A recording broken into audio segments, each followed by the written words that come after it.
वडील व मुलगा यांच्या आजच्या वयाचे गुणोत्तर हे 8:3 आहे आणि त्यांच्या वयातील फरक हा 35 वर्ष आहे. तर वडिलांच्या 8 वर्षानंतरची वय किती असेल?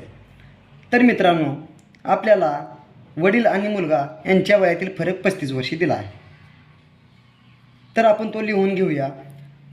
तर त्यांच्या दोघांच्या वयातील फरक 35 वर्षे, म्हणून 8 - 3 = 35 वर्षे असं जरी आपण लिहिले तरी चालेल.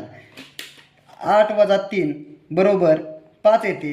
तर ह्याला 35/5 जर आपण केले तर 5 × 5 = 5 × 7 = 35. तर 7 आले. तर आपण आजच्या गुणोत्तरला जर गुणले तर गुणोत्तर आजचे आहे म्हणून वय त्यांच्या आजची निघतील. म्हणून 7 × 8 जर आपण केले तर 7 × 8 = 56 हे वडिलांच्या आजचे वय निघेल व मुलाचे वय 3 × 7 जर आपण केले 7 × 21 हे मुलाचे वय निघेल. परंतु गुणोत्तर हे आजचे होते त्यामुळे वय पण ही आजचे आहेत. आपल्याला वडिलांच्या 8 वर्षानंतरचे वय विचारले त्यामुळे आपण यात +8 करावे लागेल. 56 + 8 असे 64 हे वडिलांचे वय असेल. त्यामुळे पर्याय क्रमांक 2 हे या प्रश्नाचे उत्तर.